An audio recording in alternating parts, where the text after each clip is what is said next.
Kathy Lundeen here from the Buzz Killers. One of the Buzz Killers is in Philadelphia. We're here with Lisa Martin, candidate for the school committee. And our filmer today is Maddie Chapman of the Uncensored page. So we're going to get to know Lisa and why she thinks she's going to be the best candidate to represent our town at the school. So take it away, Lisa. Thank you, Kathy, and thank you, Matt, for filming this. And so an introduction about myself. I grew up in South Dakota. I moved to Pepperell about 15 years ago. I have a background in computer science. Can we start again? Sorry. No, start again. No. Can we just start again? Sure. Can we delete that? I gotta start again. Sorry. That was actually excellent. I know, but let's start Plus, again. you know what? I can slice and kind of No, dice I it know, and but get- all right. let's start again. All right. Sorry. You ready, Sorry. Maddie? Okay. Okay, Kathy Lundeen here from the Buzz Killers. The other Buzz Killer is in Philly visiting her family for Easter. And our filmer today is Maddie Chapman of the Uncensored page. And we are meeting with Lisa Martin, who's running for the school committee. She's going to give us a little introduction. We're going to get to know her. And she's going to tell us why she's the candidate to vote for Pepperell. And she'll represent us very well. So here we go. Thank you, Kathy, and thank you, Matt, for filming this. My name is Lisa Martin. I grew up in South Dakota and moved to Massachusetts in 2002. Lived in Cambridge and Somerville for about 2 years and then moved to Pepperell probably about 15 years ago. And my background is in computer science and mathematics. I have a degree from the University of Minnesota Morris. And now I live in Pepperell and I have 3 small children and my husband. My oldest daughter attends Nissatissit. My youngest isn't in school yet. Her birthday's next week, so I'll be here for a while. And then I have a daughter that attends Varnum Brook Elementary. That's good. So And you've been on the school committee. I have. So I've you're served 3 seeking years. re-election. Yes, seeking re-election. So can you tell us how you think you'd affect any change, or does there need to be change, or you know? Well, I got interested in the running for school committee in the first place about 4 years ago, when I substituted in the schools for a while. And then they asked me, some teachers approached me and said, we think you'd be great for running for the school committee. I'm like, really? so That's then a compliment. I ran and unchallenged or anything and ran. And then I've been on the school committee and served on the finance committee, the accelerated repairs with our 3 buildings of Squanicook, Varnum Brook and Hawthorne Brook this past year. And then I've been on the regional agreement committee as well and the capital planning committee. Oh. And so I've served on those committees. Yeah. And I'm going to say you're busy. it does take a lot of time. Yeah. It does take a lot of time for those committees. But then you've seen I everything. have seen quite a few of the things, and the growth in our schools and everything has been good. Our buildings are maintained well, and you know, we have the brand new state-of-the-art high school.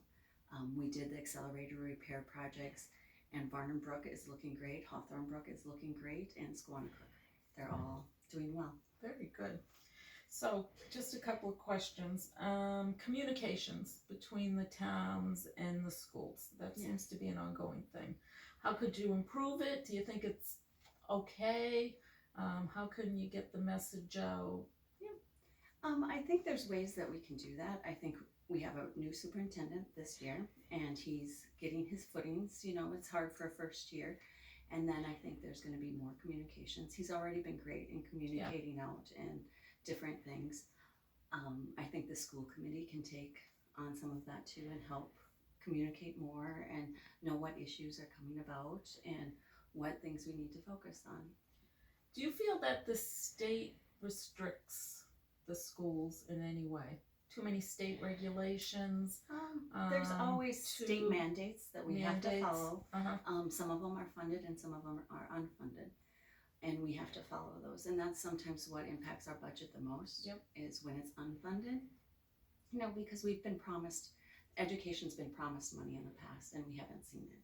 For instance, with our transportation, we've been promised money. We were promised that they pay 100% of it. Now we're down to 70%. Yep. So if we look at it, Pepperell is paying $1.29 million just in transportation costs this next year.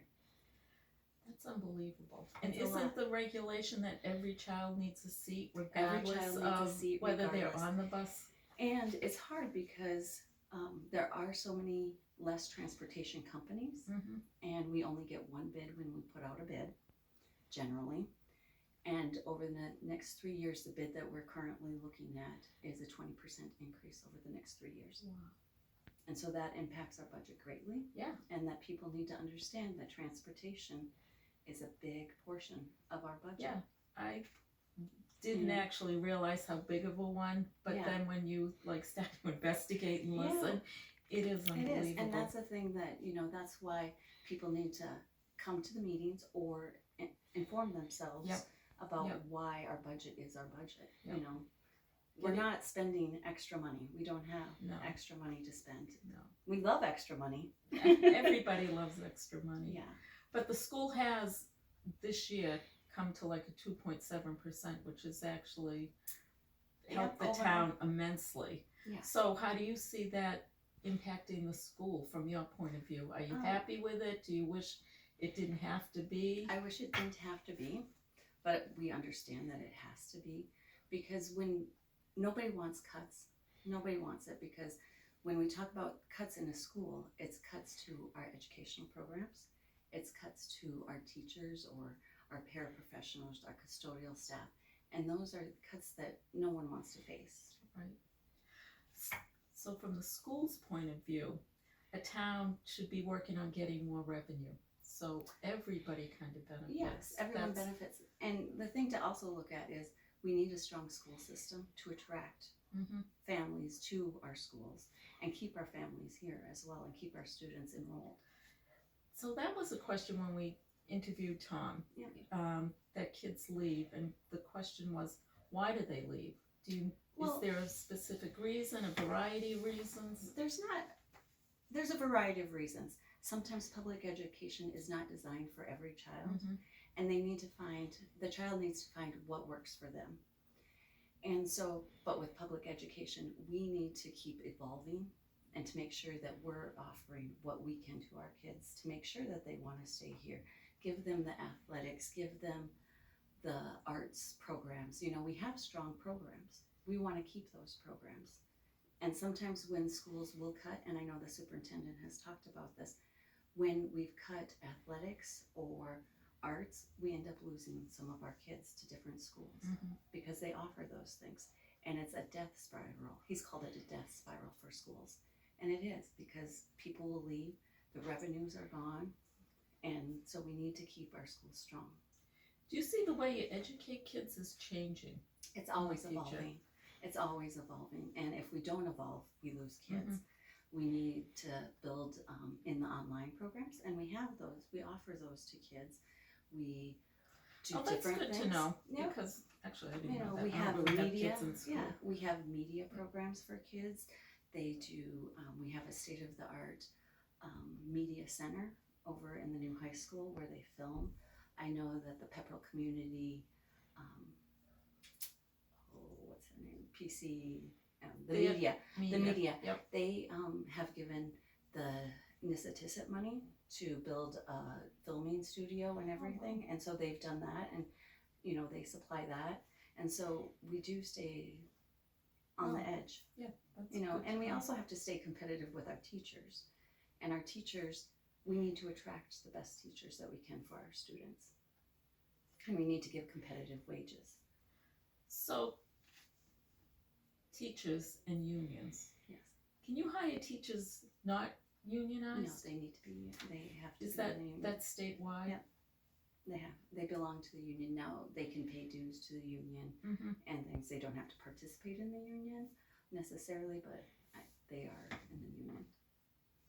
That's good to know too. And Chapter 70. Chapter 70 money. That's our funding. Yep. That's where all the funding comes from. Yep. So they're going to redo the formula. Now, do you see that benefiting? They've been talking about redoing for a the long formula time. for a while. So do you think it's going to happen? we'll see what the state does. Okay. We'll see. Okay. I mean, it is a complicated formula. I mean, they have to work on, I mean, they have a lot to look at with that formula and the money and where it goes and how it's distributed, and so it does. So could it be possible to have one fair rate across the board for all the kids, but however they do it, like every district child. gets the same, or every child gets the same? Well, we're a regional school, so that makes it a little different in our funding. I don't know. I don't know. It's left to the people in the government to decide, and Yeah. the school committees have their association, and we have our lobbying. There's a lot of people involved. Different school committees are involved, lobbying for different monies and making sure that the superintendent lobbies for different things, goes to different meetings on the funding. The state does seem to have a lot of promises. Promises or say or whatever. So I guess my other question is, which I kind of think of too, is there any way to break away from that state hold? No, because we're mandated by the state. I mean, what the school committee that has might be a control stupid over. question. No question is stupid. So the school committee is in charge of hiring or terminating the superintendent. We're in charge of reviewing and approving the budget, and then we're in charge of the policies. And our policies are set by laws and the Department of Education, and so we have to follow the Department of Education. Is the federal government as involved? Yes, we do get federal funding. Yep. But a lot of it is just state. A lot. And Massachusetts is a great state to be.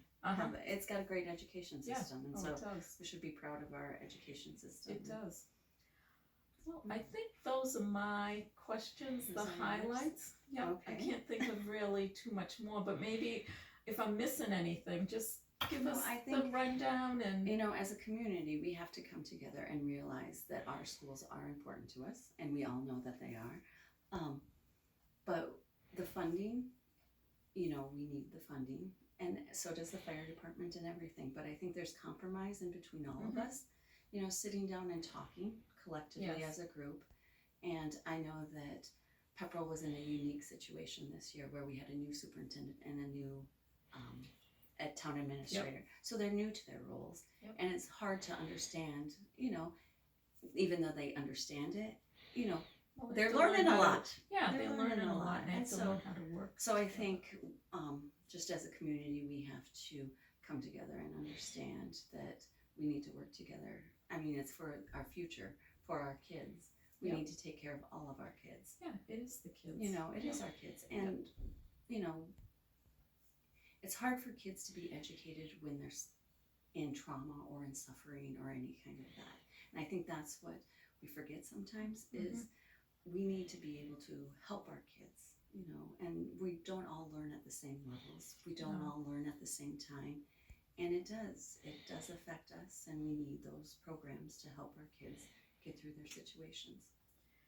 And you're the candidate that's going to make sure those we programs and stuff stay. Yeah, and I do volunteer a lot. I mean, I'll continue to volunteer in our schools because I love the little kids, and I volunteer a lot at Barnum Brook, and I enjoy it.